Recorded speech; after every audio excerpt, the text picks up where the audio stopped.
Chers étudiants, bonjour. Nous allons continuer avec l'estimation des critères efficaces utilisés en diversité génétique des populations. Plus spécifiquement, il s'agit du changement de consanguinité de la population d'une génération à l'autre, ou Inbreeding Effective Population Size, changement de l'hétérocyte de la population d'une génération à l'autre, ou Eigenvalue Effective Population Size, et la variance de changement des fréquences alléliques, ou Variance Effective Population Size. Alors, figurez-vous les deux sous-populations ci-contre au cas d'étude. Nous avons une sous-population de connus et une sous-population de type à amplement normal. Pour rappel, je tiens à vous rappeler que cette situation est tout simplement idéalisée car en réalité, les deux sous-populations sont chevauchantes, donc imbriquées et avec toutes les interactions que vous pouvez imaginer. Mais ce que je veux que vous puissiez retenir ici, c'est que les deux sous-populations n'ont ni le même effectif, ni le même sexe ratio, c'est-à-dire la probabilité ou alors la possibilité que chaque individu puisse également contribuer, n'est-ce pas, à la reproduction. Mais quand même, vous êtes appelés à comparer les deux populations pour un critère quelconque. La question est la suivante: comment contrôler donc les biais? Comment vous y prendre? Eh bien, la notion idéalisée des critères efficaces a été définie pour permettre, n'est-ce pas, de contrôler ces biais. Ainsi donc, le critère efficace utilisé pour comparer deux ou plusieurs populations est la valeur du critère considéré pour les sous-populations de même effectif, de même fréquence allélique et où les individus ont les chances égales de se reproduire. Ainsi donc, on va distinguer les nombres d'allèles efficaces,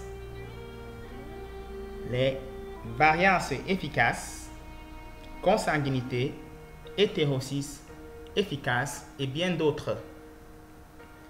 Pour le cas précis de cette étude, nous allons nous intéresser à la consanguinité, à l'hétérocyte et à la variance de la fréquence allélique qui sont, n'est-ce pas, très utilisées dans la description et la comparaison des populations naturelles ou tout du moins des populations d'élevage qui s'y rapprochent.